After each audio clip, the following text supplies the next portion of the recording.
Welcome to the wonderland stories. Hello प्यारे बच्चों, क्या आप एक जादुई मुहिम के लिए तैयार हो?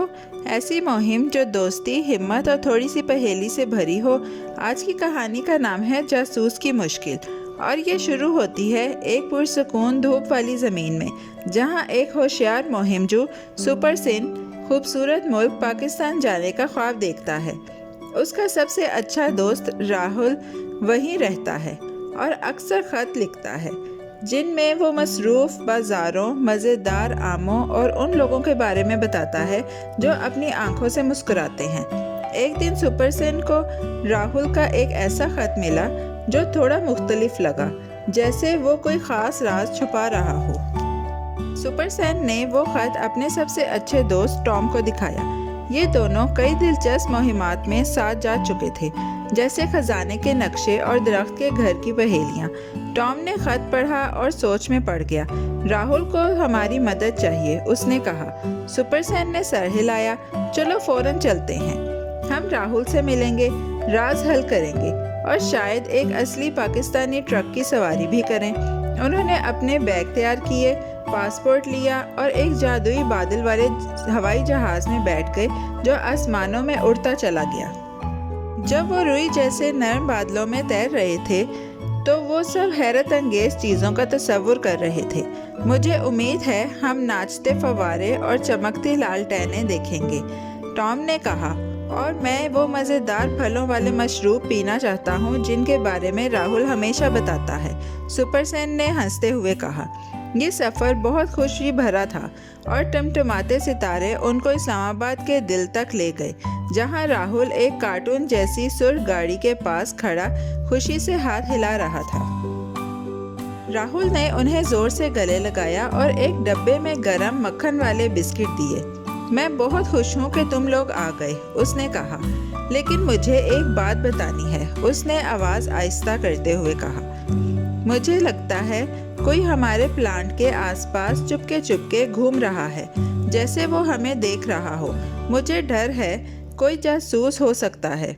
टॉम की आंखें खुल गईं और सुपरसेन सीधा खड़ा हो गया। तो फिर हमें मालूम करना होगा वो कौन है और प्लांट की हिफाजत करनी होगी। चलो उसे एक मुहिम बनाते हैं। अगली सुबह तीनों दोस्तों ने जासूसी वाली टोपियां पहनी और चुपके चुपके प्लांट में ऐसे घूमे जैसे चूहे किसी भूल भुलैया में घूमते हैं। उन्होंने रंग बिरंगी मशीनें देखीं जो आहिस्ता से ड्रैगन की तरह गुनगुना रही थीं और खुश मिजाज मजदूर मुस्कुरा रहे थे। सब कुछ ठीक लग रहा था जब तक उन्होंने एक अजीब आदमी को न देखा जो काले चश्मे और ढीली टोपी पहने डब्बों के पीछे छुपकर कुछ लिख रहा था। हो, टॉम ने आहिस्ता से कहा, कुछ तो गड़बड़ है। मज़ीद जानने के लिए उन्होंने इस आदमी का पीछा किया, लेकिन दूर से। वो तेजी से चल रहा था, बार बार इधर उधर देखता और उसके हाथ से एक चमकता सिक्का गिर गया जिस पर अजीब सा निशान था।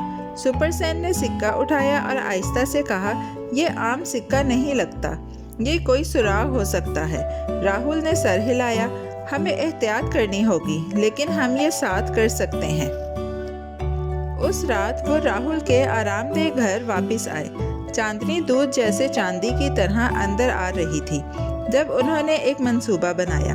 चलो उस मशकूक आदमी को कल के बड़े साइंस शो में बुलाते हैं, टॉम ने कहा। हम उस पर नज़र रखेंगे और देखेंगे वो क्या कर रहा है। सब ने हामी भर ली और वो अपने भेसों पर हंसे। सुपरसेन के लिए साइंसदान की कोट, टॉम के लिए एक मज़ाहिया मूछ और राहुल के लिए अब्बू की ऐनक। साइंस शो जोश से भरा हुआ था। सुपरसेन ने एक बुलबुला बनाने वाली मशीन दिखाई जो मज़े मज़े के गाने गाती थी। टॉम ने एक रोबोट बनाया जो मुर्गी की तरह नाचता था। वो मशकूक आदमी गौर से सब कुछ देख रहा था। फिर अचानक वो एक खुफिया दरवाजे की तरफ फिसल गया। तीनों दोस्त चुपके चुपके पीछे गए और उन्होंने दरियाफ्त किया एक छुपा हुआ कंट्रोल रूम जिसमें चमकती रोशनियों वाले बटन और एक पुराना नक्शा था जिस पर बड़े बड़े सुर्ख रंग के एक्स के निशान बने हुए थे। ओह नहीं, राहुल ने सरगोशी की, ये वाकई एक जासूस है।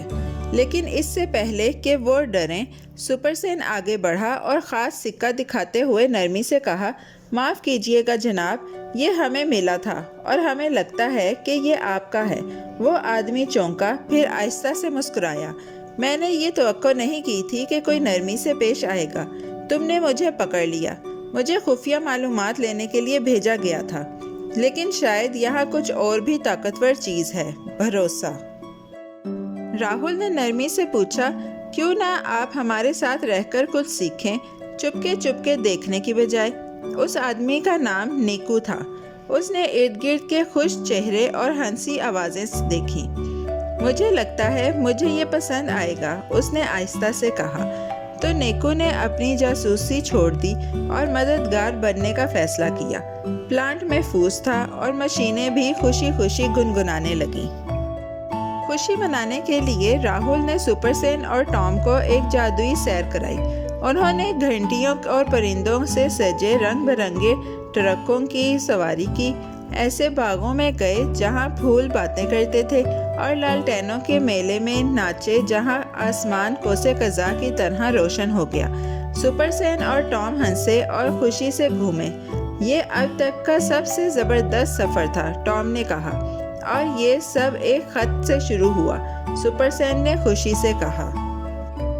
और यूं हिम्मत से भरे दिलों और एक नए दोस्त के साथ सुपरसेन और टॉम ने राहुल और पाकिस्तान को अलविदा कहा। हम ज़रूर वापस आएंगे, उन्होंने वादा किया।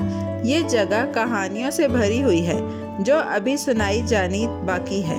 जब उनका जादुई बादल वाला जहाज़ आसमान में उड़ा तो वो मुस्कुराए और उन सब बातों के बारे में सोचा जो उन्होंने सीखा।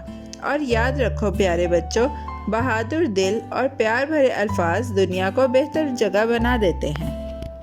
प्यारे बच्चों, कैसी लगी आपको ये कहानी? ऐसी ही मज़ेदार कहानियाँ सुनने के लिए हमारे चैनल को लाइक, सब्सक्राइब और शेयर करना मत भूलिएगा। Bye bye.